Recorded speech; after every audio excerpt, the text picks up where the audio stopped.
Hi, folks. The next step in learning how to graph quadratic functions is learning what happens when you add a C term, a constant value, to your quadratic. Um, Key vocabulary word this time is going to be the zero of a function, which is just going to be any x value for which, when you apply the function, the output value is zero. Another way to think about this is going to be an x-intercept of the graph of the function.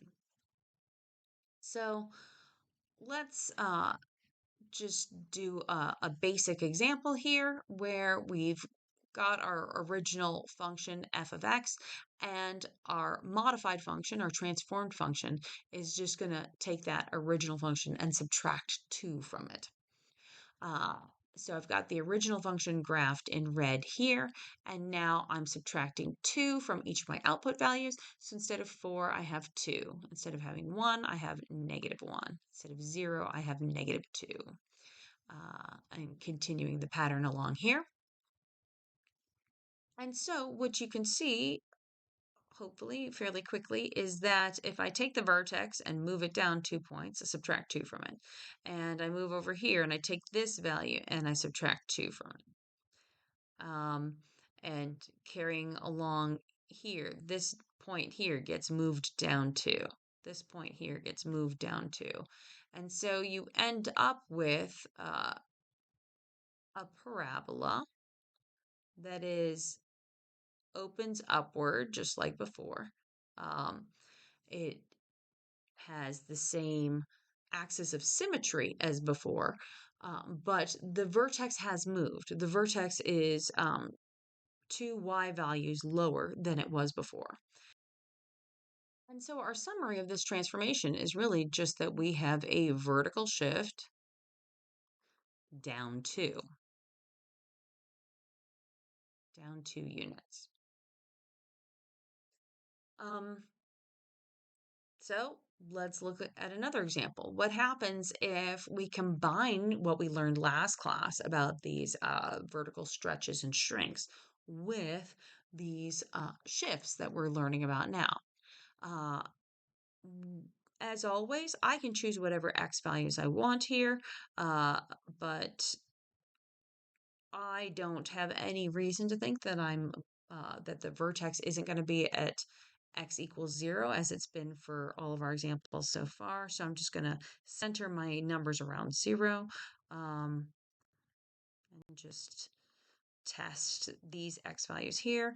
And if I plug in these x values in the equation, I get a 0 for my h of x, input -1, output 5, input -2, output 17.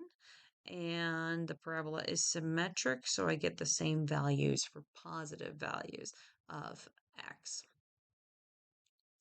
If I plot these points, I see that my vertex has moved up by 1 unit.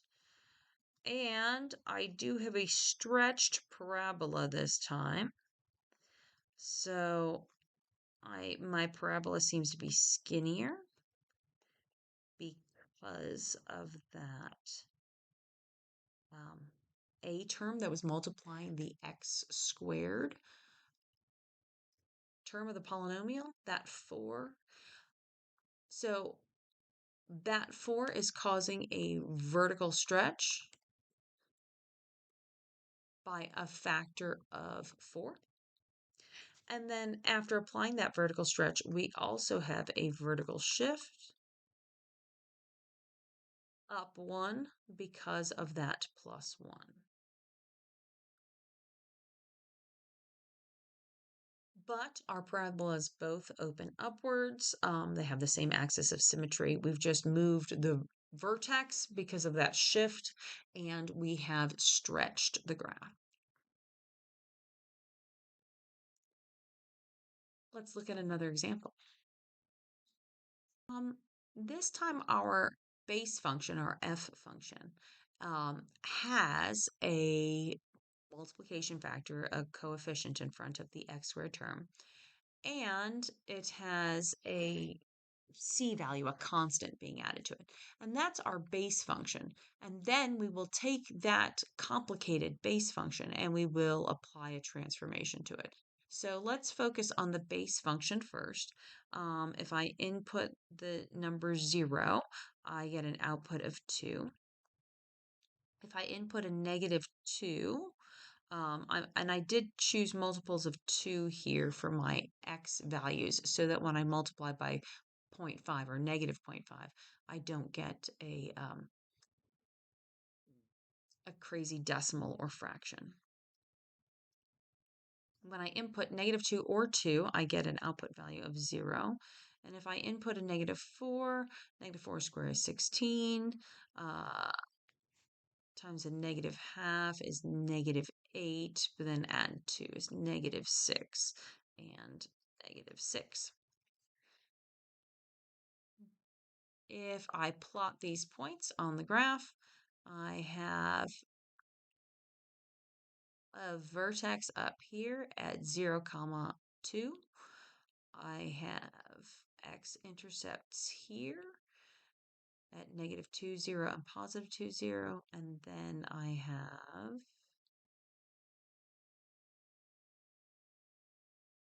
additional points here. So my original untransformed parabola looks something like this.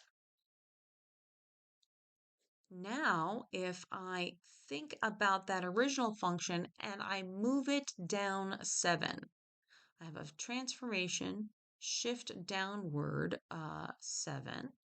So shift down 7.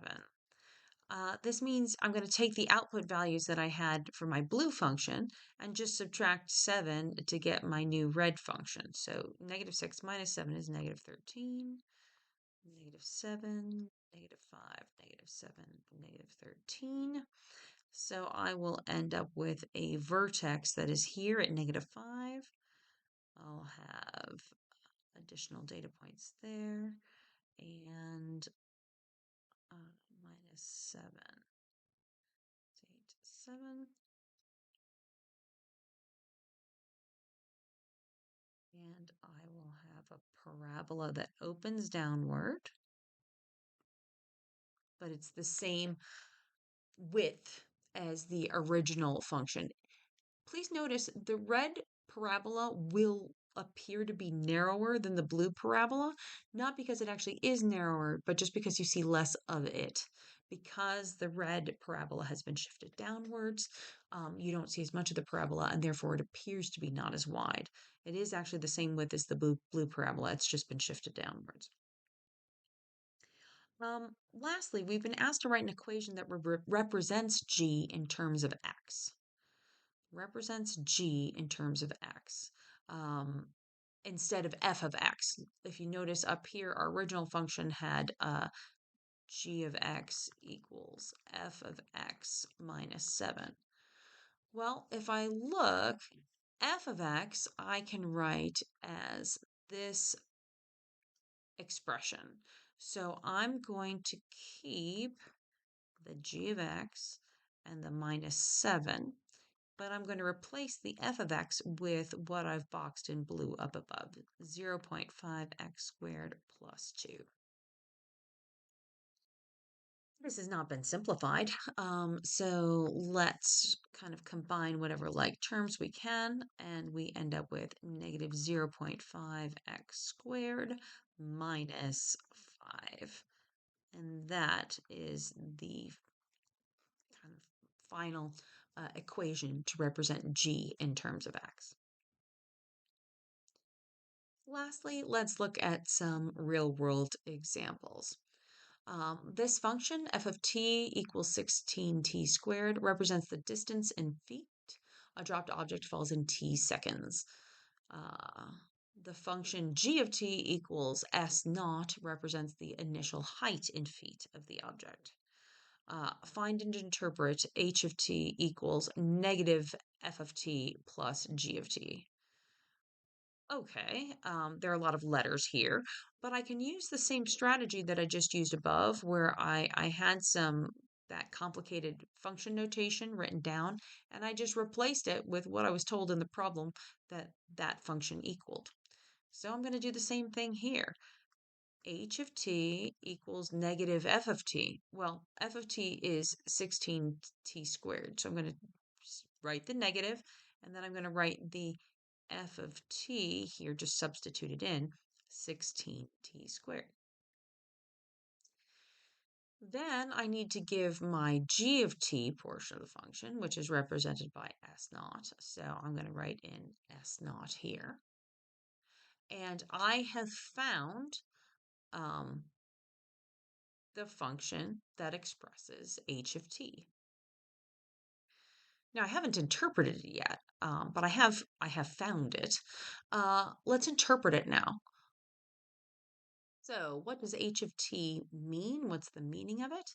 Uh, h of t is going to be the height in feet of a falling object.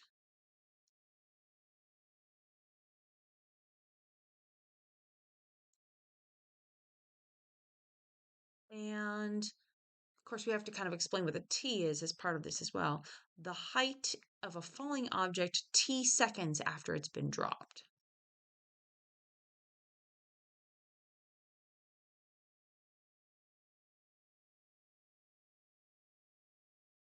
And in this example, if we talk about h of t equaling 0, then we're talking about being at ground level.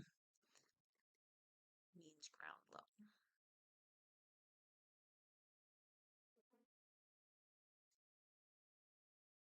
So, if I drop an egg from a height of 64 feet, after how many seconds does the egg hit the ground? Um, this says solve by graphing. And so I'm trying to solve the equation h of t equals negative 16t squared plus, this time this isn't just some random height from which I've dropped the egg. I know specifically that I dropped the egg from 64 feet. So I'm going to input the number 64. And with this information, I can now kind of create a data table of values to plot on my graph. I can think of t, the input, and h of t, the output. And I could graph values like 0 and 1 and 2. When time is 0 and I plug it into the equation, my y value is 64. When t is 1, my y value is 48. And when t is 2, my y value is 0. So I've got some information now that I can use to plot on my graph. 0 and 65, 64. 1 and 48.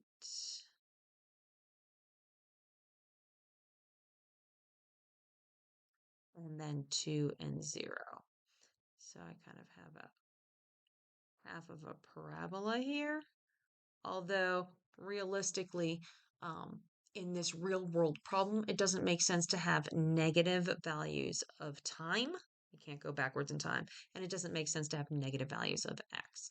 And so I only have half the parabola because this is the only part of the parabola that's relevant in the real world context of this problem. Um, After how many seconds does the egg hit the ground? I now know that when t equals 2 seconds that my egg has hit the ground. Suppose the initial height changes by k feet. How will this affect the time it takes to hit the ground? Well, if k is greater than 0, if the change is uh, larger than 0, then the egg is going to take more than 2 seconds to hit the ground.